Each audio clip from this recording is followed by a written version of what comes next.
Halo semuanya, selamat malam. Gimana nih market hari ini tiba-tiba di sesi 2 pada kaget mungkin ya semuanya ya. Hari ini saham-saham tech tiba-tiba pada berguguran lagi gitu ya. Nah malam ini kita akan diskusi nih malam ini sama Ko Yudi Chen. Ya kan, kira-kira seperti apa nih tips and triknya mengatur money management di market, terutama di market-market yang kayak hari ini ya, yang tiba-tiba tuh sesi satu kayaknya kita lagi nyaman-nyaman banget, terus tiba-tiba sesi 2 Goto ARB, WIRG ARB, apalagi nih hari ini yang ARB gitu kan. Terus kemarin beberapa bank digital juga sempat ARB gitu ya. Nah, kita malam ini bakalan ngobrol sama Ko Yudi. Ya, kira-kira tipsnya tuh gimana sih? Money managementnya untuk market yang seperti ini tuh gimana? Market yang lagi sideways gimana? Atau market yang nanti lagi bullish tuh gimana gitu ya teman-teman ya. Oke, aku undang dulu Ko Yudi. eh Masih belum join nih Ko Yudi. Tapi sebelum itu jangan lupa ya teman-teman, silakan nanti tanya-tanya di kolom Q&A ya, jangan malu-malu. Ada Mas Fadlan nih, hai Mas Fadlan. Udah join atau belum? Loh, ini kenapa jadi sama Mas Fadlan nih? Barengan ya?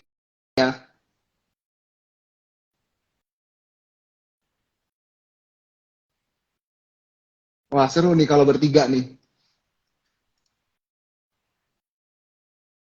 Mana Ko Yudi? Nah, aku tadi udah invite. Error nggak ya? Ini udah aku accept nih. Katanya error nih. Bentar.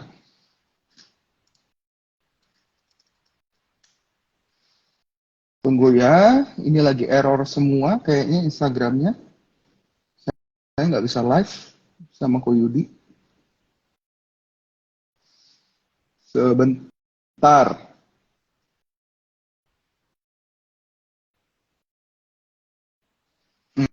Hmm, saya undang sekali lagi ya. Ko Yudi chat. Apakah bisa? Apakah terima undangan saya?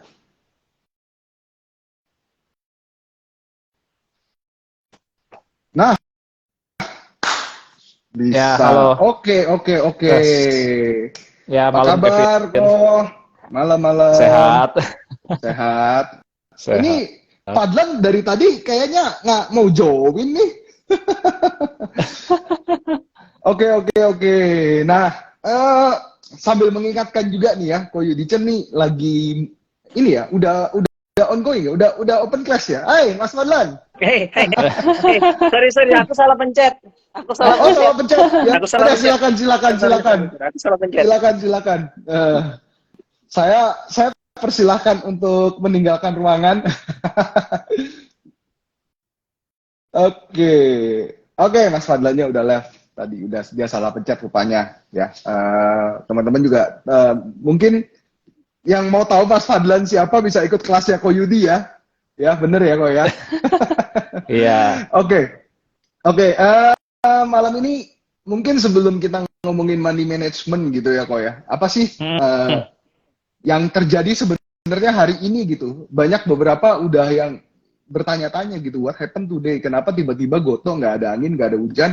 Kemarin malah ganti komisaris, malah ganti direktur. Tiba-tiba hari ini ARB gitu. Beberapa saham teknologi juga ARB. BBYB tadi juga ARB. Ada sentimen apa sih kok sebenarnya yang terjadi di market pada malam hari ini? Kalau buat aku, Pada hari ini? yang pertama mungkin IHSG kalau kita perhati juga memang udah di resisten ya. Oke. Jadi ya wajar banget kalau misalkan terjadi koreksi karena dari bulan Januari ini kan udah ada ya istilahnya rally kecil lah ya yang cukup lumayan gitu didorong Mm-mm, sama mm-mm, saham-saham dari teknologi seperti dari mm-mm. Bukalapak, lalu dari Goto, dari Mtek juga, terus belakangan ada dari ini ya, apa rokok-rokokan cukup gede kan, size juga dari Gula Ya, Garam, ya. HMSP itu yang lumayan bisa dorong indeks, terus sektor banking juga, big banks seperti BRI, BCA itu lumayan dorong indeks juga. Nah, memang kenaikan IHSG itu nggak bisa terlepas dari saham-saham yang punya market cap cukup besar. Nah, kalau misalkan kita perhatiin, memang kayak hari ini Goto ini ditutup sampai ARB. Makanya nggak heran di sesi 2 ini IHSG turun cukup lumayan karena tiba-tiba Gotonya pun sama turun cukup dalam gitu. Jadi ya otomatis pergerakan IHSG kita ikut terseret dari pergerakan dari Goto itu sendiri. Nah, kalau misalnya sekali lagi dilihat, memang kalau buat aku kenaikan dari Goto ini udah cukup banyak ya naiknya gitu. Jadi dari 81 sampai 120-an itu udah hampir 50% loh gitu kenaikannya. Jadi wajar banget untuk koreksi kembali sih menurut aku seperti itu. I see. Jadi wajar lah ya. Ini mungkin lebih bisa dikatakan sebagai apa ya? Technical correction gitulah ya kok ya. Technical Yes, correction. betul. Karena juga kenaikan IHSG-nya juga udah tinggi gitu ya. Oke Udah nih. lumayan tinggi, betul. Sebenarnya kalau dibilang tinggi-tinggi banget nih, aku lagi sambil buka-buka nih. Tunggu, aku salah. Ini composite. Itu ya di bulan Januari ini kita rally dari 6.500 ke hampir di 6.900 ya, Koyudi ya. Iya. Bener ya? Ya, 6.900 ya, 6.900-an ya. Iya. Dan ini kalau secara technically kayaknya pas banget kena MA 200 nih. Yes. Mungkin karena itu juga kali. Ada MA 200 juga, betul. Ada MA 200 ya. Oke. Betul, tertahan. Oke, tapi kalau ngelihat secara sekilas ya, sebelum nanti kita masuk ke topik money management yang justru malah paling penting ini, ya kan? Nah, sebenarnya IHSG sendiri itu bakalan seperti apa sih, Koyudi? Pandangannya kurang lebih? Buat aku mungkin penentuannya di besok kali ya. Kalau misalkan IHSG kita besok kurang lebih tutup di bawah 6.800-an, itu kemungkinan besar IHSG kita bisa balik lagi ke 6557 tuh. Jadi bisa balik lagi ke support sebelumnya gitu. Jadi ya karena pergerakan sekarang ini polanya udah rising wedge. Jadi udah tanda-tanda pelemahan sebenarnya dari tren. Gitu. Jadi ya tinggal diperhatiin aja kalau misalkan rising wedge ya tembus, ya otomatis pasti IHSG ini balik ke bawah. Gitu. Jadi boleh diwaspadai aja kalau misalkan turun daripada dia punya rising wedge-nya. Gitu. Oke. Nah, boleh tahu nggak sih kok strateginya kok Yudi nih di kalau posisi indeks lagi kayak gini sebenarnya nih money managementnya gimana sih? Apakah memang tetap masih ada yang swing atau tetap scalping aja atau ya udah cari saham invest aja? Strateginya gimana sih kok kalau untuk ngelihat posisi di market hari ini tuh? Balik lagi kalau misalkan kita ngomongin mau invest atau swing, pertama time frame sih, berapa lama time frame kita. Kalau misalkan buat setahun, 2 tahun, atau bahkan 5 tahun, ya no problem. Tapi kalau view kita cuma 1 bulan, 2 bulan, yang pasti out dulu dari market, nanti tunggu di bawah, baru serok balik. Kurang lebih gitu ya kalau buat swing. Karena kalau misalkan kita nggak ngikutin swing-swing kecil, ya pasti keseret turun juga portofolionya. Jadi mau nggak mau ya kita take profit dulu di atas, nanti tunggu balik di bawah, baru kita entry balik di bawah. Gitu sih, itu strateginya kalau misalkan kita swingnya yang nggak terlalu panjang, let's say misalkan 3 bulan, 6 bulan, mungkin bisa dilakukan seperti itu. Lebih gitu sih, Fit. Oke. Nah, kalau kita udah mulai masuk nih ke arah ke money managementnya kita nih. Nah, artinya Koyudi kalau ngelihat market seperti ini, itu benar-benar istilahnya liburan trading lah ya, atau mungkin trading dengan size yang sangat-sangat kecil ya kok? Atau kalau aku ada kondisi mungkin aku tetap harus lihat market gitu ya. Apabila kondisi memang nggak memungkinkan, udah pasti libur. Jadi biasanya aku lihat pagi-pagi, terus aku lihat regional, lalu lihat Dow Jones, lalu lihat Nasdaq segala macam. Kalau misalkan menurut aku nggak memungkinkan, terus pagi-pagi buangannya udah deres, ya udah kita libur dulu. Tunggu nanti dia udah mulai nggak turun, mulai reverse, baru kita masuk lagi. Gitu. Itu hal yang mungkin paling simpel bisa dilakukan. Kenapa? Karena kita nggak trading, kita nggak punya posisi, itu adalah salah satu posisi yang paling baik dibandingkan kita punya posisi di dalam tapi turun. Gitu. Itu salah satu posisi yang paling baik. Gitu ya. Lalu kedua, kalau misalkan di dalam masa penurunan karena tiap market turun ini nggak mungkin istilahnya bergerak cepat ya. Kalau misalkan teman-teman lihat ya dari 2018 Januari turun sampai kurang lebih di Mei Juni 2018 itu pergerakannya pasti turun, ada naik dikit, turun, ada naik dikit. Itu hal yang wajar. Sebenarnya mirip sama market-market kita sekarang. Nah, yang bisa disiasati adalah ketika mulai ada pemberhentian dari penurunan, nah itu kita bisa pakai momentumnya untuk re-entry balik yang tadi di swing, even di scalping pun sama. Kalau yang di swing mungkin kita bisa hold 1-2 minggu gitu ya. Kalau yang scalping ya ikutin momentum hari itu aja bisa langsung keluar, itu bisa juga. I Gitu. see. Tergantung kita mau di porsi yang mana tuh, dibagi portonya aja. Gitu. Artinya berarti satu nih, money management itu penting ya, dan money management itu Penting. tidak hanya sekedar buying stock ya kok ya, apalagi Yes. dalam trader nih ya, kacamata trader ya, Betul. tapi tidak trading pun itu merupakan salah satu strategi money management juga ya kok ya. Betul, dibandingkan kita punya posisi tapi tiap hari turun, apalagi misalkan tiap hari ARB, karena kalau kayak market sekarang kalau udah kekunci satu kali ARB itu kecenderungannya besok ARB lagi. Jadi udah otomatis minus 14% tuh udah pasti depan mata aja. Kalau misalkan bisa keluar, udah hari ketiga minus 20-21%, udah lumayan dalam kenanya. Gitu. Jadi I see. hal yang pertama dilakukan sebenarnya menurut aku nggak boleh kena kunci satu kali ARB pertama tuh. Itu. Jadi sebisa mungkin jangan sampai kena ARB pertama, karena kalau udah sampai kena tuh PR hari besoknya PR ngeluarin belum tentu bisa keluar lagi.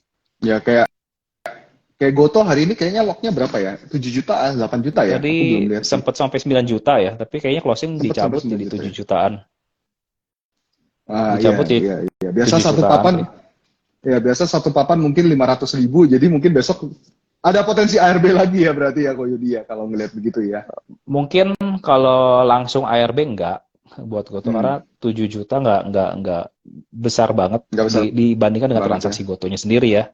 Dibandingkan dengan transaksi Gotonya sendiri. Tapi kalau misalkan kita lihat tadi buangannya cukup lumayan tuh, hitungan mungkin sekitar 5 menit 10 juta lot langsung keluar buang kiri. Iya benar.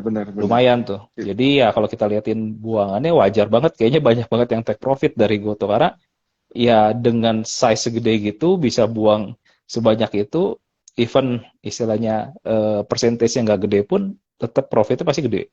Karena nilai transaksinya, value transaction-nya yang gede. Gitu. Jadi ya kalau menurut aku wajar banget sih. Dan Goto ini saham yang salah satu yang paling liquid dan paling senang orang scalping di sana dengan size gede. Iya. Liquid. Scalper Ya, kakap lah ya. Yes. Liquid dan satu ticknya ini udah hampir 1% kan. Iya, benar. Harganya murah, harganya di price-nya lumayan rendah ya. Tapi satu ticknya itu liquidnya kayak bumi lah ya, kayak bumi lah ya kok ya. Bumi zaman saham sebelum favorit. ini. Iya, benar.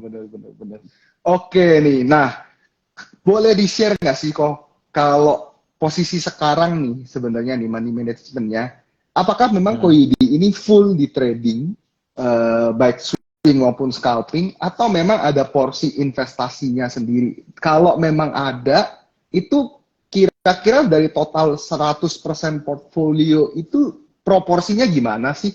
Kalau dari kacamatanya Koyudi nih. Mungkin kalau buat porsi sekarang, buat invest aku below 10% sih. Buat yang swing invest ya, below 10%. Tapi kalau yang buat trading aku heavy full cash.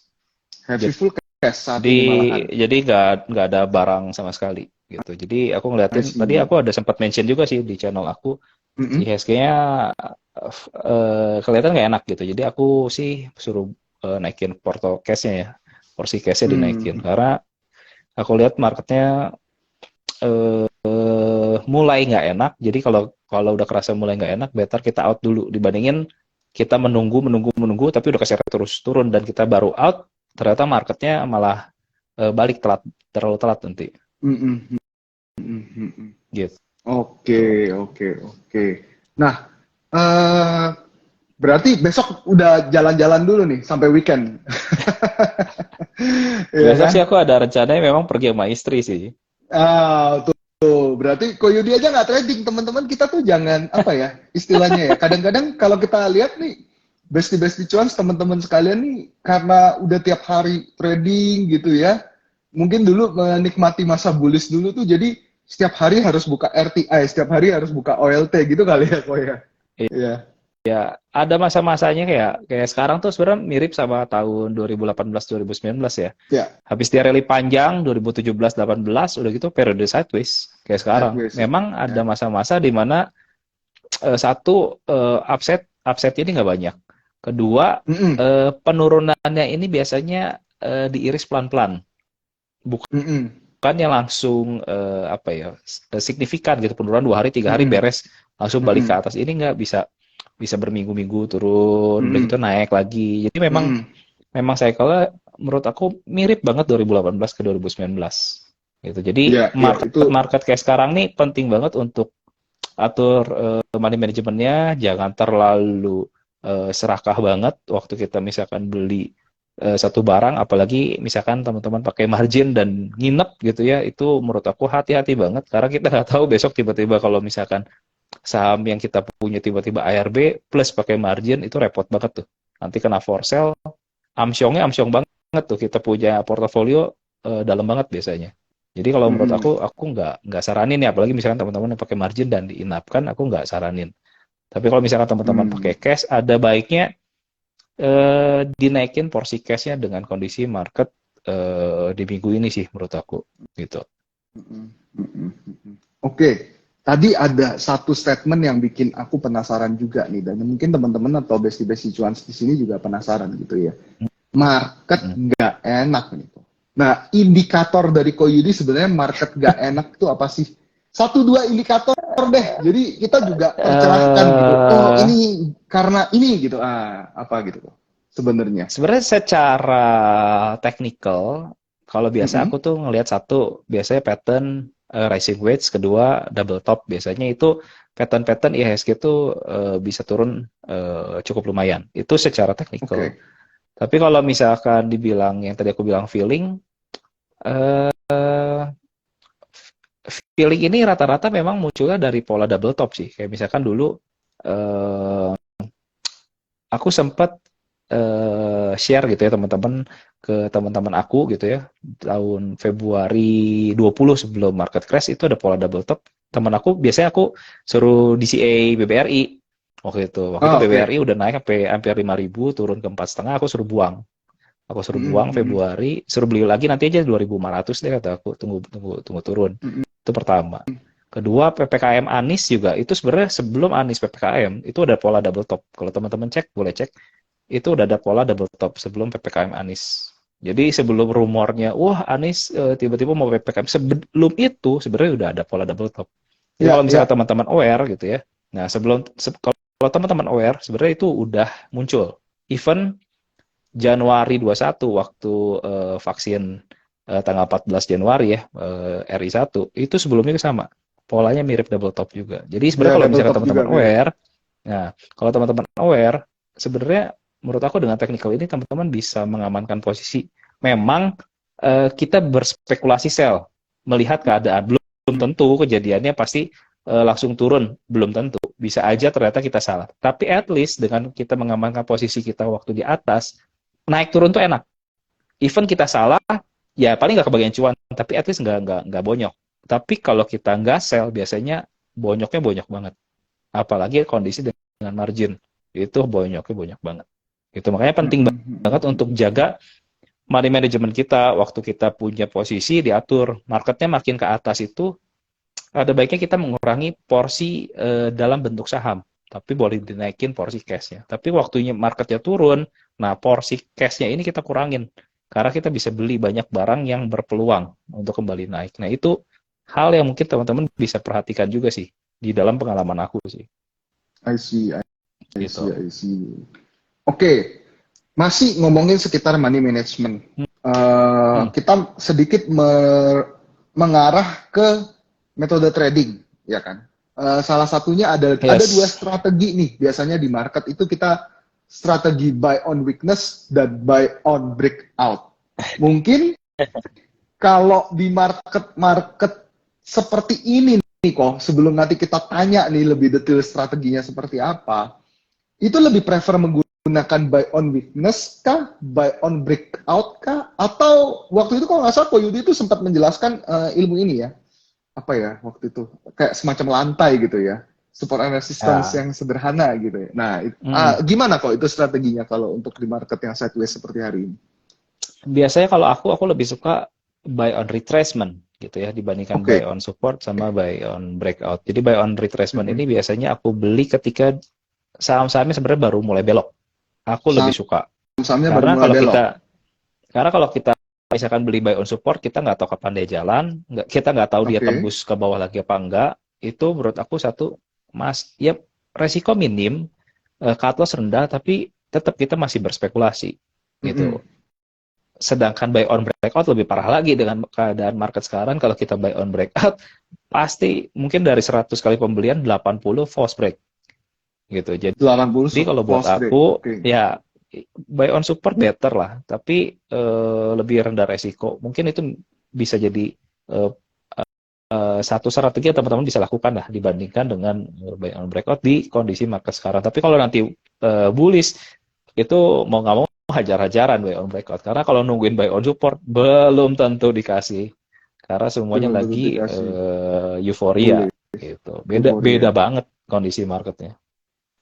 I see. Nah, yang menarik ini kan kalau aku nggak tahu apakah kalau Yudi juga setuju gitu ya.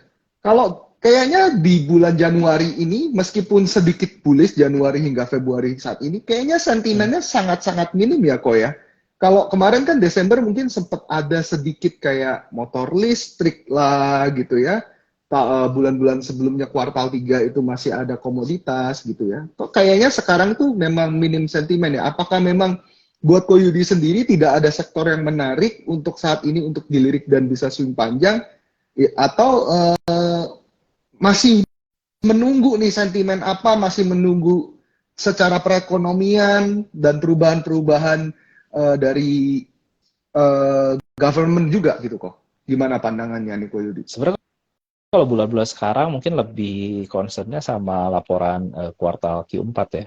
Kalau misalkan kita Oke. lihat kayak Big Banks ini semua rata-rata bagus year on year juga semua bagus dibandingkan 2021-nya bagus semuanya. Makanya Ya. nggak heran Big Banks-nya kita nih bulan ini hitungannya rally cukup lumayan gitu dan aku nggak Mm-mm. heran karena performanya memang bagus banget gitu dibandingkan Mm-mm. tahun sebelumnya. Nah, kalau misalkan kita berbicara sentimen mungkin memang agak minim, tapi menurut aku bahwa dengan kondisi sekarang masih ada sektoral yang menarik nggak? Masih ada gitu. Kita tinggal lihat sektor-sektor yang masih di bawah, yang kemungkinan besar makronya akan ada flow gitu ya di sektoral tersebut. Di tahun ini yang diuntungkan apa? Dengan kondisi energi yang udah istilahnya perang Rusia Ukraine udah mulai oke lah, terus harga batu bara udah mulai turun dari 400 ke 200-an, terus Mm-mm. apa namanya dan lain sebagainya lah. Maka kalau misalkan menurut aku energi ini memang udah nggak terlalu oke. Tapi sekali lagi kita lihat sektor yang di bawah misalkan kita lihat apa retail. Itu aku suka banget sama retail. Misalkan ada Era itu aku suka. Terus Rals juga aku suka. Terus apa lagi ya? Aces S1 juga aku suka. Aku sempat call berapa kali sih di aku punya channel juga. Terus Mm-mm. selain itu sebenarnya masih ada sektoral yang lain juga yang menarik.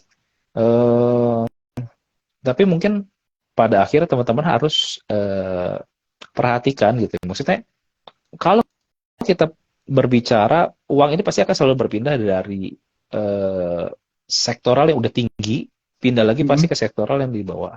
Mm-mm. Basically makanya ada yang namanya rotation sektor Rotasi gitu ya, sektor. sektor Mm-mm. rotation gitu. Itulah yang akan terjadi sebenarnya di market kita. Nah, Mm-mm. yang harus kita ketahui adalah bagaimana mencari yang lagi musim gitu ya. Itu Mm-mm. yang penting. Nah, kalau kita beli saham yang lagi musim itu lebih enak. Kita musim duren ya kita beli duren jual duren gitu ya. Musim mangga kita beli mangga jual mangga. Itu lebih cepat dibandingkan musim mangga kita belinya duren. Orang lagi carinya mangga kita jualnya duren. Kita punya barangnya, tapi susah dan lama jualnya. Kenapa? Karena emang nggak lagi musim, nggak rame. Maka ada Mm-mm. baiknya cari yang mau musim, istilahnya seperti itu. Nah, salah satunya ya itu, cari sektoral yang masih di bawah dan secara teknikalnya mulai uptrend secara minornya. Nah, itu yang mungkin bisa diperhatiin sama teman-teman sebenarnya. Minor uptrend ya. I see. Nah, oke, kita masih kembali lagi ke tadi money management untuk strategi buy on weakness dan buy on breakout. Tadi kan Ko Yudi menyampaikan bahwa lebih prefer buy on retracement malahan untuk di market seperti ini. Ya, correct me if I'm Yes. wrong ya, Ko ya. Nah, strategi buy on retracement itu sebenarnya seperti apa sih kok? Misalnya nih, saya punya portfolio, punya uang misalnya 5 juta gitu. Nah, kira-kira strategi yang baik untuk buy on retracement dengan uang 5 juta untuk satu emiten gitu ya, itu gimana sih kok? Gitu. Atau andai kata saya cuma punya uang 5 juta itu full portfolio nih, gimana tuh kok strateginya tuh untuk penggunaan Sebenarnya buy dananya? on retracement ini sebenarnya agak mirip sama buy on support, cuma bedanya dia udah nunggu ada momentum ketika dia reversal mulai belok naik. Nah, untuk money Mm-mm. managementnya, sebenarnya kalau buat aku, di tengah market yang sekarang, misalkan kita tadi punya uang, let's say misalkan 20 juta lah portofolio, masing-masing kita bagi 4 saham, misalkan satu saham 5 juta. Nah, mungkin hal yang teman-teman bisa lakukan adalah ketika beli pertama kali, ya teman-teman bisa langsung beli 40-50% dulu untuk pertama kali. Nah, kalau misalkan gagal, Mm-mm. ya cut dari 40-50%. Tapi kalau misalkan Mm-mm. ternyata mulai naik, teman-teman bisa langsung averaging up. Kalau aku lebih senang abisin langsung. I see. Jadi misalkan udah momentumnya mulai naik, abisin jatah yang tadi 5 juta aja nih. Kan 5 juta ini dari total portfolio cuman 25% sebenarnya dari yang 20 juta. Jadi kalau Mm-mm. aku ya nggak ada masalah. Toh kalau misalkan kita rugi 4% dari yang tadi 5 juta gitu ya, kurang lebih kan cuman berapa? 200.000 gitu ya. Jadi beli 5 Mm-mm. juta Mm-mm. rugi 200.000 itu kurang Satu lebih kan persen emang 4%. Nah, 1% dari total dari portfolio total gitu. portfolio. Jadi Iya, iya. nggak ada masalah sama sekali. Nah, itu yang mungkin bisa dilakukan. Yang jadi masalah adalah terkadang eh kita beli tadi misalkan let's say baru beli 2,5 juta. Sahamnya naik. Ada uang 17,5 juta lagi nganggur. Wah, beliin Mm-mm. aja semua. Nah, yang jadi masalah adalah yang tadi 2,5 juta mungkin udah cuan 200.000 sampai 500.000. Waktu Mm-mm. dibeliin tujuh belas Mm-mm. juta setengah, waktu beli langsung turun. Itu turun 3%, 4%, yang 2,5 juta cuan 300.000 bisa hilang semua langsung. Ke wipe sama Mm-mm. penurunannya 17,5 juta.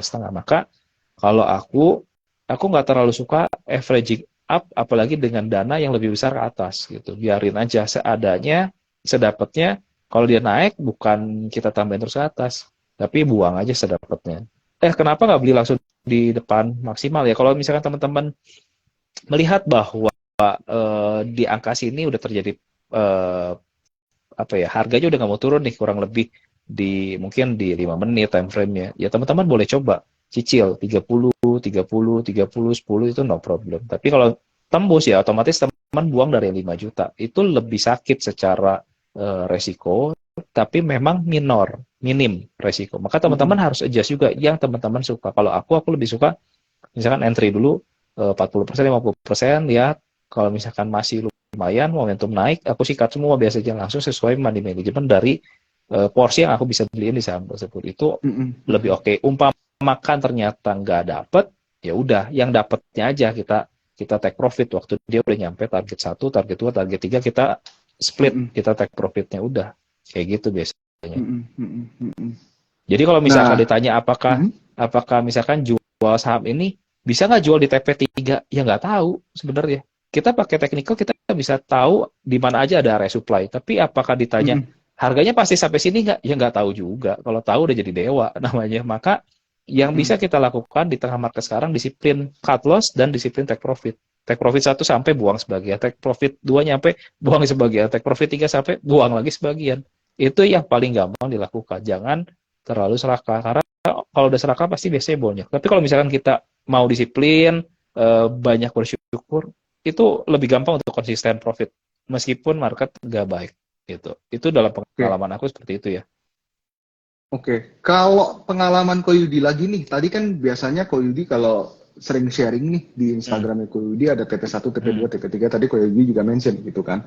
Nah, TP1, TP2, TP3 ini bisa dielaborate nggak kok? Kira-kira berapa persen sih dari total, kalau tadi saya masuk 5 juta gitu, akhirnya udah dapat full 5 juta beli di support. TP1 tuh bisa berapa persen, TP2 itu range-nya itu kurang lebih berapa gitu kok? Kalau mau happy ya, kalau mau happy, menurut aku yang paling aman adalah TP1 keluar 50%. 50%. Kenapa? Karena waktu TP1. ya, karena kalau misalnya nyampe TP1 dan dia turun, hampir-hampir kita BEP, at least 50%-nya udah keamanin di atas. Sisanya kita buang Oke. BEP, ya no problem lah. Tapi kalau misalkan kita buang di TP1-nya, misalkan let's say 20%, waktu dia turun ke bawah, ya mungkin buat bayar apa namanya fee transaction aja mungkin bisa nggak cukup karena mepet 20% dari yang tadi mungkin bisa nggak cukup. Nah tapi kalau 50% itu enak. Nah tinggal ke atasnya kita split lagi misalkan 25 apa 30-20 itu no problem sih menurut aku. Yang penting setengah udah kekunci. Sisanya disyukuri aja sekuatnya dari market gitu. Karena kalau market kayak sekarang kita nggak bisa ngoyo, nggak bisa terlalu berharap wah ini dengan target jauh. No, market sekarang nggak bisa gitu. Jadi jangan terlalu berharap nafas panjang gitu ya. Jarang banget sampai ada satu saham bisa naik sampai 100%. Ada, tapi sangat sedikit. Yang umum gimana? Mungkin 30-50% masih banyak. Tapi kalau cari satu kali swing langsung 100% itu susah banget. Jadi kalau buat aku nggak terlalu nggak terlalu mau memaksakan kita berharap bahwa oh secara teknikal ini bisa sampai sini, tapi marketnya tuh nggak kondisinya nggak memungkinkan gitu. Jadi kita juga harus lihat ya cuacanya gitu. Cuacanya lagi mendung ya jangan istilahnya jangan keluar naik sepeda gitu. Mau sepeda-sepedahan ya kita either naik mobil atau diem di rumah gitu kan. Gitu sih. Oke. Nah, kok ini menarik nih. Sebenarnya money management ini kan cukup berhubungan sama yang namanya psikologi trading ya, kok ya. Nah, ini ada pertanyaan yang menarik. Sekalian nih pertanyaannya kayaknya mencerminkan beberapa teman-teman saya juga nih. Iya kan? Ini ada yang nanya. Gimana? Biasanya kalau market sekarang kan tadi kan katanya istilahnya harus disiplin gitu ya, kok ya. Kita jualan di TP1 atau let's say kita jualan habis lah di resisten gitu karena marketnya masih sideways gitu. Yang terjadi nih, ini kisah nyata nih ya. Kemarin ada gitu istilahnya sampai sedih gitu. Gara-gara jualan WIRG kok udah dapat barang di bawah, terus dia berusaha nih istilahnya nih, oke saya punya trading plan nih sebenarnya 170 something tuh dijual gitu. Tapi dia tapi kemarin WIRG sempat ke 190-an gitu kan. Yes, Padahal dia udah taking profit nih di 170-an nih, ya kan. Dia ngerasa oh ini resisten, ya udah saya disiplin dulu deh taking profit di resisten. Nggak taunya jebol nih kok. Nah, itu strateginya gimana kok? Apakah memang ngejar atau bersyukur aja kepada Tuhan tuh kok? Kalau kasus-kasus yang seperti itu tuh kok. Kalau aku biasa lepas. Jadi disyukuri seadanya aja. Kenapa? Karena makin tinggi kita kejar di market sekarang, takutnya uang untung yang tadi di depan kita ke wipe semua tuh. Mending kalau cuman BEP. Biasanya yang jadi problem misalkan kita tadi beli di depan 5 juta bisa cuan misalkan let's say 20%. Wah, masih naik-naik lagi panas. Beli lagi 10 apa 15 apa 20 juta. Kenapa? Karena FOMO. Waktu udah FOMO ke wipe biasanya langsung. Gitu. Kalau saran aku disyukuri aja. Toh masih cuan juga. Jadi orang bersyukur itu yang susah. Menganalisa itu aku rasa semua orang bisa lah gitu ya. Tapi trading dengan profit konsisten itu menjadi hal yang sangat sulit. Kenapa? Karena money management, psikologi itu tiap orang beda-beda. Even dengan entry exit yang sama persis, itu pasti halnya beda. Hasilnya beda. Kenapa? Karena misalkan let's say misalkan Kevin beli WIRG misalkan di 150 misalkan. Jual di 170 misalkan tadi. Terus Kevin bandingin misalkan sama temennya misalkan namanya let's say misalkan namanya Budi lah. Si Budi ini punya porto sama Kevin misalkan let's say sama-sama 100 juta. Nah, kalau Kevin udah biasa trading nih.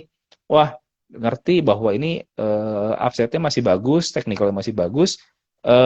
Kevin langsung entry misalkan dari total 100 juta Kevin berani overweight sampai 50 juta. Kenapa? Karena Kevin sangat disiplin dan mengerti bahwa trennya masih bagus.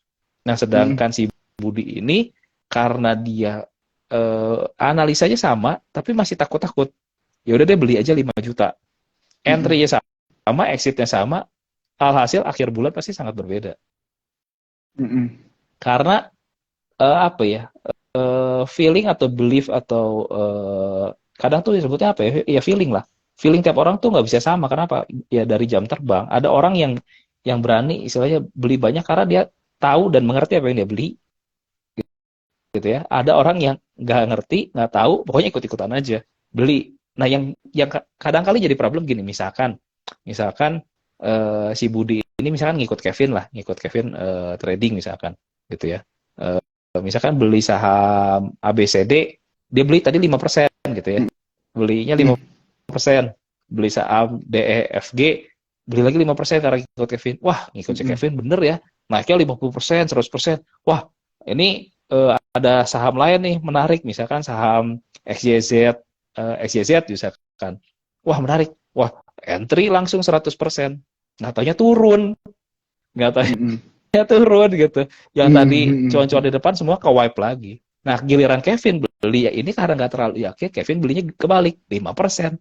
Yang Kevin profit depan masih untung, yang Budi hilang semua, rugi malah. Padahal entry exit semua sama.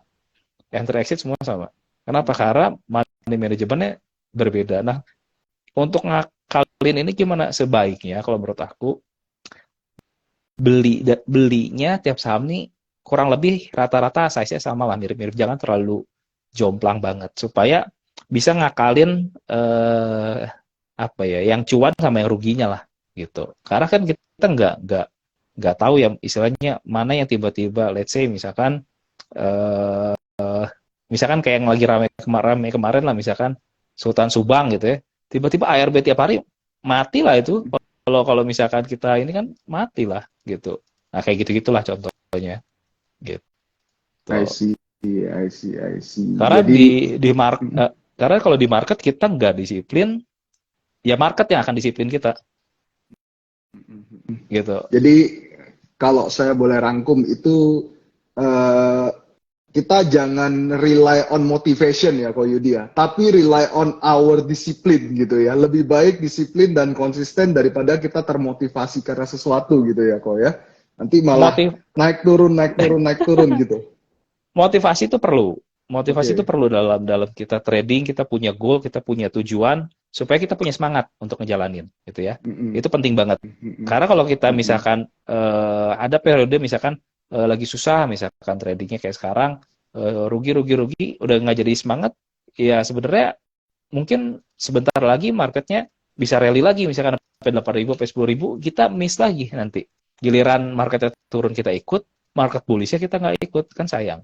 Nah, menurut aku motivasi ini penting. Yang penting adalah disiplin, mengatur kita money management. Kalau misalkan, let's say, misalkan kita kok rugi terus gitu, udah tahu sekarang misalkan marketnya susah, jangan kita punya uang kita cemplungin semua, gitu ya. Ada kadang hari-hari tertentu likuiditas marketnya hilang, gitu. Mau jual misalkan ya nggak terlalu banyak aja susah banget gitu rasanya. Nah, itu kita nggak bisa paksa karena likuiditasnya nggak ada. Maka ada baiknya misalkan size-nya kita turunin dulu. Jangan kita terlalu paksain. Nanti kalau marketnya bullish, kita injek lagi ke market, itu hal yang gampang. Nah, tapi kalau misalkan market sekarang kita habis-habisan, kita jor-joran masukin duitnya dan ternyata turun, kan sebenarnya sayang banget. Nanti waktu marketnya balik lagi bullish, yang kita lakukan adalah bukan mengejar untung, mengejar kerugian kita selama marketnya bearish. Market bearish itu harusnya istilahnya kita bertahan sebaik mungkin, jangan sampai kena apa ya, sampai kena pukul orang, sampai kena out gitu. Yang penting kita bertahan, defend dulu aja, nyantai aja, tinggal adu stamina kan, adu nafas kan, nggak masalah gitu. Itu menurut aku ya, karena kalau berkaca sama pengalaman aku di 2018, 19, 20 sih memang kadang ya, maksudnya gini, kadang karena kita udah terbiasa tiap hari trading, tiap hari di depan monitor, itu bawaannya gatel kalau nggak pencet. gitu. Itu aku pun mengalami gitu. Maka yang paling kenal diri kita siapa? Diri kita sendiri. Nah, aku mengakali diri aku sendiri, gimana caranya supaya kita nggak gatal untuk trading. Salah satunya misalkan aku main game atau pergi biasanya. Karena kalau aku main game kan OLT-nya aku tutup. Terus kalau misalkan aku pergi ya udah nggak liatin OLT juga. Udah itu dua trik yang simple menurut aku. Itu buat aku. Tapi kalau misalkan emang nggak buat trading, tapi tiap hari kerjanya di OLT, selama dananya masih ada di RDN tuh gatel bawaannya pengen mencet. Nah, trik lain adalah RDN-nya kita kecilin. Supaya umpamakan beresiko, rugi sangat sedikit resikonya. Itu yang bisa apa ya teman-teman lakukan sih. Menurut pengalaman aku seperti itu. I see. Jadi ya tadi ya. Kalau memang istilahnya kalau memang kita nggak bisa menahan hasratnya kita akalin lah ya. Yes, ya. Karena Ya kan kan? yang paling tahu Kita diri kita kan kita sendiri. Iya. Nggak lihat OLT. Iya, jadi ya kalau aku juga setuju sih kok. Bisa mungkin kita buka kalau gatel gitu ya, tetap gatel biasa porsi misalnya 10 juta ya udah bikin satu OLT lain yang buat trading tapi porsinya 1 juta di dalam situ gitu kan kok. Biar tetap trading scalping gitu ya. Ya, at Betul. least buat happy gitu Ya, misalnya. Nah, teman-teman itu kalau boleh. tadi Maksudnya dengerin, silakan itu boleh. kok, silakan kok.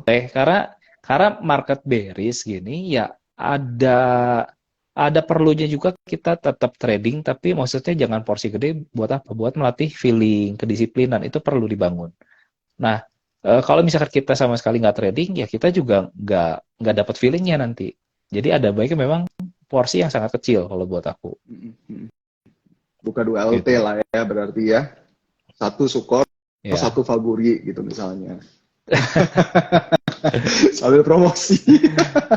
Oke. Nah, teman-teman tadi sebenarnya kalau dengar kata Koyudi, masalah likuiditas gitu ya. Itu biasanya hanya disebutkan oleh orang-orang yang size-nya gede banget gitu. Masalahnya gitu. Enggak. Tapi gini. Yang pengen saya rangkum juga sebenarnya Koyudi buat teman-teman adalah gini. Koyudi ini kan memang artinya Koyudi ini sudah menghandle atau memanage likuiditas yang bisa dikatakan besar. Makanya tadi ada concern terhadap likuiditas. Dan hari ini Koyudi memberikan saran buat teman-teman dan bestie-bestie cuans bahwa orang yang even memiliki likuiditas besar gitu ya, quote and quote besarnya Koyudi saya nggak tahu berapa, tapi kalau udah mention masalah likuiditas artinya cukup besar, itu aja bisa menahan diri, bisa santai dulu, besok jalan-jalan dulu nih sama istri nih, ya kan? Jadi there's no shortest path ya kok ya buat kaya ya. Yang penting ada disiplin ya, terutama dalam trading ya kok Disiplin ya. konsisten. Kita maraton di sini. Konsisten. Nah, ya trading is not a sprint, it's a marathon ya. Oke. Kita mau coba jawab beberapa pertanyaan dari teman-teman. Ini tadi udah, Koyudi boleh diperjelas, buy on retrace tadi udah juga. Kemudian strategi mental supaya nggak gatel trading atau supaya lebih sabar. Tadi juga udah dijelaskan. Nah, ini Koyudi pernah lakukan average down nggak sih kok sebenarnya dalam trading itu? Dibilang pernah pasti pernah. Tapi dalam pengalaman aku semuanya babak belur. Semuanya babak belur ya? Semuanya babak belur. Karena misalkan contoh ya, contoh tadi kita lagi bahas WIRG. Kita balik ke high dia misalkan 1.600 gitu ya. 1.600 turun 800 kita averaging. Turun ke 500, wah sideways kuat nih, di support berkali-kali di sideways di 500 nggak tembus-tembus, averaging lagi double triple gitu ya, nggak tahu tembus juga dari 500 turun sampai berapa, low-nya 80 apa 90 lah. Nah maka menurut aku kalau misalkan trennya lagi turun, salah satu hal yang paling bisa kita lakukan adalah keluar, tunggu sampai nanti benar-benar dia reverse baru kita masuk lagi, hitungannya kayak short sell. Kita jual di atas, beli lagi di bawah nanti. Dibandingkan kita tiap kali turun kita averaging. Kalau naik gitu ya. Kalau nggak naik, dana kita kekunci semua di dalam. Ada saham lain yang kita lihat menarik, analisa bagus. bagus, duitnya nggak ada problemnya. Karena kekunci semua di saham yang downtrend. Kita mau cut loss, udah keburu dalam. Nggak di cut loss, turun terus. Mau beli yang ini ada potensi naik, misalkan 50-100%, nggak bisa beli. Jadi pada akhirnya portonya not good. Maka kalau aku nggak suka untuk averaging down. Cut ya cut. Disiplin. Karena kalau misalkan ini mungkin teman-teman boleh pikirin ya. Kalau di market bullish gitu ya, sesalah-salahnya entry pasti cuan. Gitu ya. Mau entry di harga berapapun, mau lagi buy on breakout, mau lagi tiba-tiba nge-spike 20% atau lagi turun 5%, entry dimanapun, teman-teman sabaran dikit pasti keluar profit. Tapi kalau market bearish, beda cerita. Teman-teman hari ini 5% nggak cut, besok di 12%. 12% nggak cut. Aduh, tunggu naik dulu deh ke 5%, nggak cut. Ya turun lagi ke 20%. 20% nggak cut. Ya tunggu dulu deh balik ke 12% baru kita cut. Turun terus, masalahnya nggak bisa. Maka ya jangan disamain gitu. Pengalaman di market bullish nggak disiplin, nanti juga naik lagi, disamain sama market bearish yang turun ya turun terus gitu. Maka hati-hati. Itu sangat apa ya? Sangat berbahaya sih menurut aku. Even misalkan contoh yang udah jadul banget ya, saham bumi lah, saham sejuta umat ya, 8.000 ke 50 perak, minus 99% itu mau averaging sampai habis juga susah. Apalagi kalau nggak sabar ya averagingnya. Baru turun 2%, 3% averaging, 2%, 3% turun averaging, turun 5% averaging, habis pasti. Kalau udah turun misalkan 70-80% kita averaging, ya apalagi berapa kali lipat pas tren balik ya kita bisa nyelamatin di atas. Itu mungkin beda cerita. Tapi kalau baru 2%, 3% kita averaging terus, matilah, kekunci semua di dalam gitu. Kalau aku nggak suka averaging down. Artinya cut or kalau udah terlanjur basah, tunggu sampai titik yang cukup dalam gitu lah ya kok ya, baru averaging down ya. Aku jujur aku nggak suka. Even minus 30 gitu ya, force major gitu misalkan, minus 30 aku cut, aku nggak peduli rugi nominal, aku udah nggak liatin, pokoknya cut. Kenapa? Ya? Karena problemnya bukan masalah nanti masalahnya ganggu mental. Tiap hari di porto tuh muncul yang minusnya. Kita mau trading tuh belum mulai trading aja udah ngeliatinnya yang minus gitu, udah bikin kita ciut. Udah bikin kita ciut. Ada peluang kita nggak berani jadinya. Karena kalah di mental. Makanya aku nggak suka. Kalau salah, gagal, rugi, ya udah cut aja. Nanti ada peluang dari saham lain, nggak usah takut. Berarti Ko Yudi ini dalam setiap plan-nya itu single support, nggak ada support berikutnya. No. Drop dari support, cut atau gimana? Itu yang dilakukan sekarang seperti itu. Jadi pokoknya jebol cut. Kalau dulu beda cerita. Kalau dulu awal masih, ya maksudnya awal masih trading lah ya. Oh, misalkan harga saham A 4.000 turun nih. Oh, tenang aja. 3.500 ada support nih. Kita beli. Ada support 3,5. Support 1 tembus, turun lagi nih ke 3.3. Wah, ada support kuat nih. Tes 3 kali support di sini. Kita beli lagi. Wah, habis itu tembus lagi. Wah, nggak apa-apa. Nanti ada support yang lebih kuat nih. Support major MA 200 di 3.000. Beli lagi. Ujung-ujungnya tembus juga. Denial ya jadinya ya. Ada support ini gitu ya. Itu nggak bisa. Itu dalam punya pengalaman aku, dari profit banyak bisa bener-bener balik modal, bahkan sampai rugi dalam. Itu pengalaman pribadi, maka aku nggak akan mau melakukan hal itu lagi. Karena menurut aku sayang banget udah cuan berbulan-bulan karena satu kali kesalahan dari cuan banyak, kalau sampai balik modal masih oke, masih mending. Yang jadi parah adalah sampai minus, misalkan portofolionya minus sampai 50-60%, itu sakit banget, nyesek banget, nyesel banget. Maka aku nggak mau seperti itu. Gitu. Kalau teman-teman mau lama gitu, teman-teman mau lama di market, disiplin. Cut ya cut. Mau nanti dia naik lagi, gimana nanti? Yang penting out dulu. Mau rugilah sekarang. Nanti bisa kejar lagi. Selama modal kita jaga, jangan sampai kekunci, jangan sampai suspend, jangan sampai kekunci di 50 itu, aduh ribet banget dah. Nggak bisa trading lagi. Modalnya udah nggak ada. Kekunci, mau apa yang mau ditradingin. Nggak apa-apa kok. Tapi buat para teman-teman juga nih saya kasih satu motivasi. Sebentar lagi bursa mau paling rendah harganya 1. Jadi yang 50 masih bisa turun lagi. Nah, itu bercanda, itu bercanda. Itu bercanda ya kok ya. Aduh. Ya, tapi mungkin itu menolong kali ya, yang udah 50, udah 3 Geno, tahun gitu 50. nggak akan menolong sih kalau menurut aku. Itu pasti open langsung ARB, ARB, ARB, ARB pasti. Nah, jadi langsung sampai ke titik nadir lah ya istilahnya ya. Ya karena pertanyaannya siapa yang mau beli? Ya kan demand-nya di mana? Sedangkan semuanya ngantri jual, supply-nya kan jadi gede banget. Demand-nya nggak ada ya kalah tiap hari turun lah udah. Jadi itu Susah. malah ini lagi ya, malah memunculkan problem baru ya nanti malahan ya.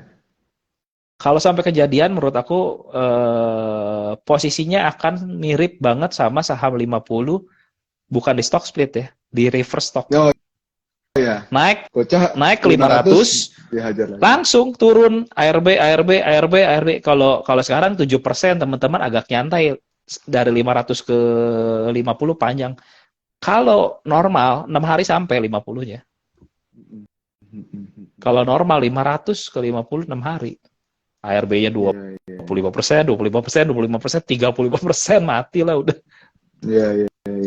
25, ya 35 habis udah selesai. Habis Kayak kemarin ini ya lah. waktu itu ya. Bex waktu itu kalau nggak salah pernah begitu ya kok ya.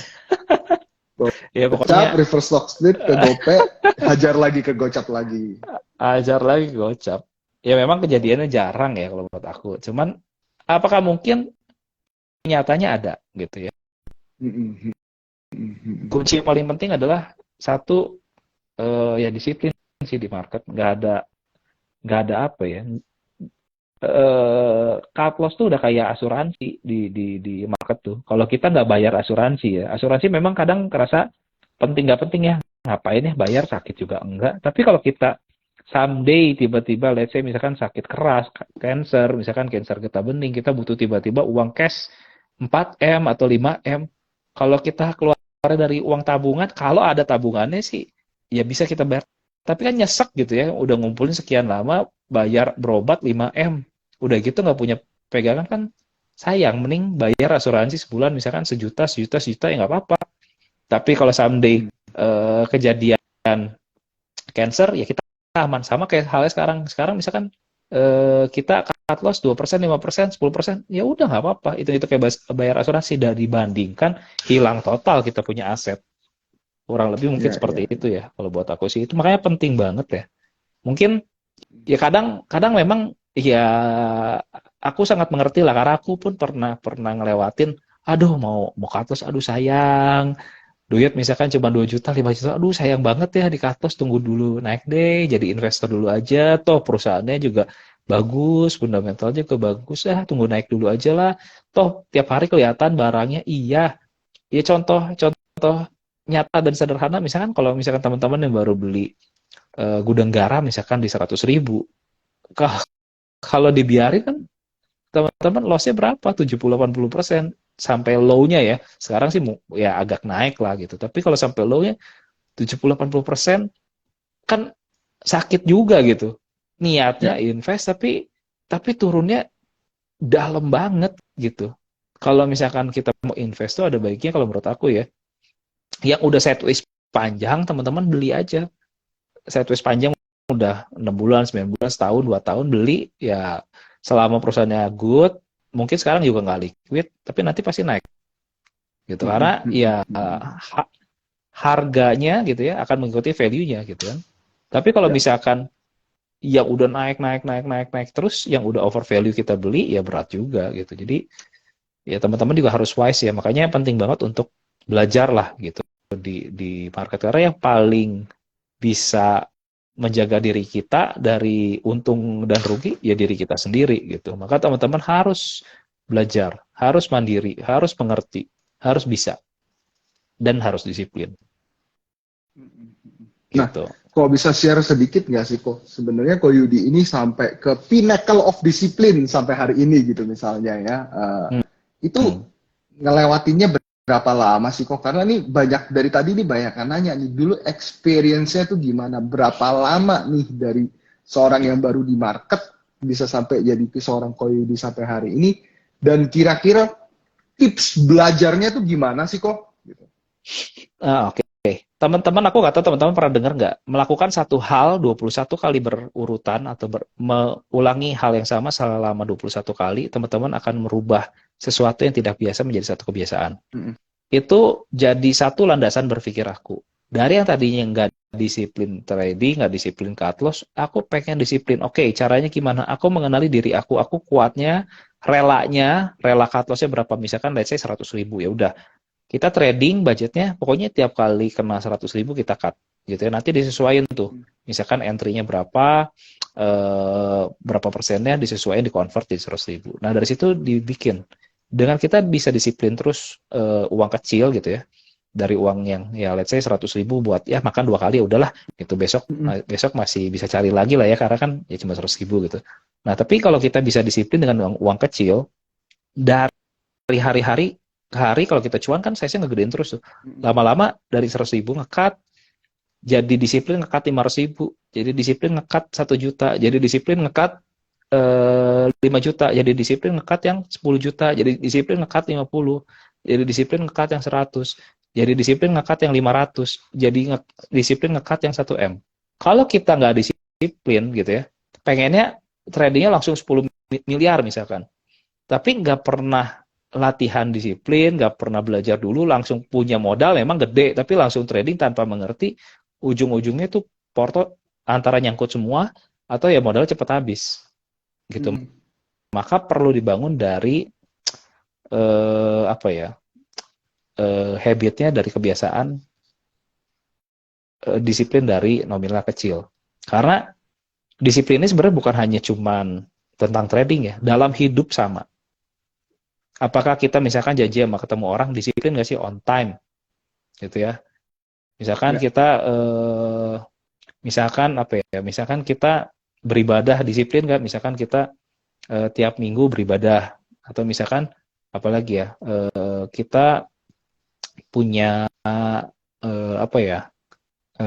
ya pokoknya contoh-contoh, olahraga misalkan, contoh lain misalkan olahraga tuh kadang nggak menyenangkan, menyakitkan iya gitu.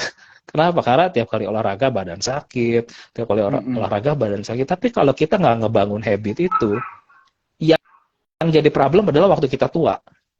Kita tua, mau jalan susah, sakit-sakitan. Ya sekarang mungkin nggak terlalu kerasa karena kita masih muda ya. Tapi waktu kita tua itu sangat-sangat bermasalah karena kita nggak ngebangun dari muda. Karena kalau badan kan ada tulang, ada otot ya. Kadang mungkin tulang kita mungkin osteoporosis, nggak terlalu bagus. Tapi kalau ototnya kita, muscle kita strong ya, itu yang menjaga kita untuk nggak gampang rapuh lah istilahnya. Sama halnya dengan trading. Kalau kita ngebangun habit kita dari sekarang, someday gitu ya, uang kita udah puluhan kali lipat, ratusan bahkan ribuan kali lipat, pasti akan tetap disiplin. Kenapa? Karena kita udah terbiasa habitnya dari kecil. Even nominal, aduh gede banget ya. Tapi kalau bisa cut loss segede itu, pasti asetnya pun udah berkembang sangat jauh lebih besar sih. Gitu. Kurang lebih seperti itu sih. I see. Nah, kalau tadi kan bicara how to disiplin nih kok. Sebenarnya kan dalam perjalanan trading, satu pertanyaan terakhir ya, dalam satu perjalanan trading itu kan tidak hanya disiplin ya, banyak psikologi yang harus diatur.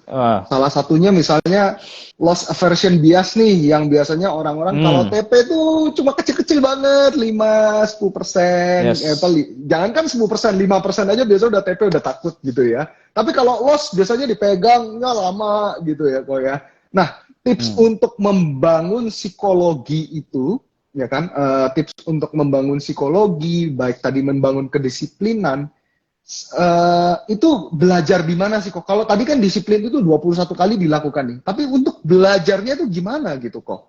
Apakah memang harus bertemu community yang tepat, atau memang harus bertemu mentor yang tepat, atau gimana kok mungkin?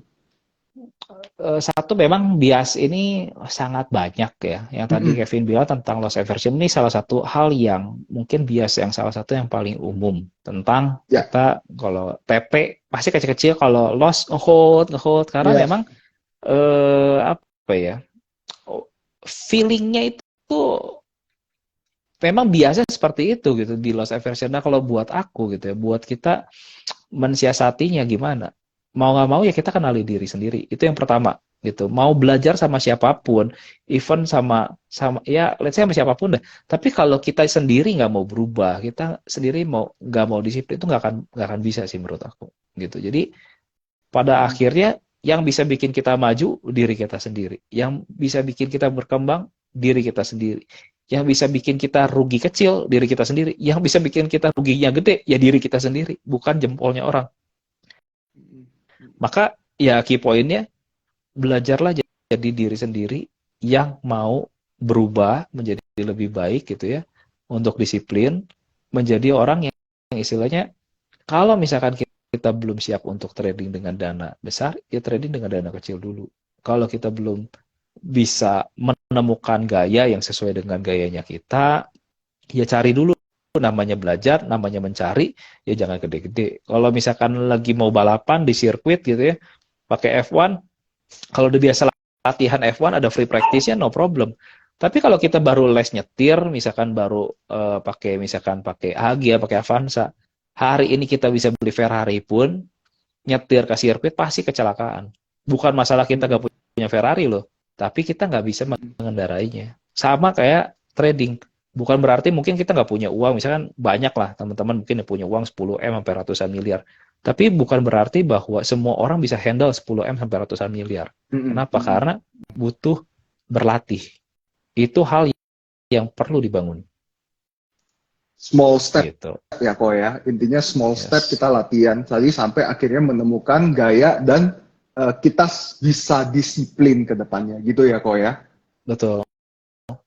Oke. Oke nih kok, thank you nih. Waktunya Siap. kita nggak Thank kerasa you. udah ngobrol 1 jam ya sama Ko Yudi.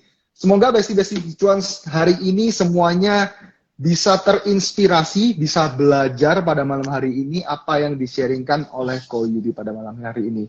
Jangan lupa ya teman-teman yang ngerasa kebantu sama apa yang di-sharingkan sama Ko Yudi dan yang di-sharingkan sama Join Cuans juga bisa bagikan live pada malam hari ini ke Instagramnya teman-teman masing-masing. Ya, tag juga IG @joincuans dan Yudi Chen. Chen. Yudi Chen, I-nya 2. I-nya 2. Oke, kok. Thank you sekali lagi. Siap, thank you Kevin. Atas waktunya yang diberikan pada malam hari ini. Selamat beristirahat juga untuk para teman-teman sekalian. Sorry kalau semua pertanyaan nggak bisa kita jawab ya, karena lumayan begitu banyak juga, dan tadi topiknya juga harusnya udah lumayan banyak. Ya, sekali lagi thank you dan selamat malam. Siap, bye-bye. Thank you. Thank you.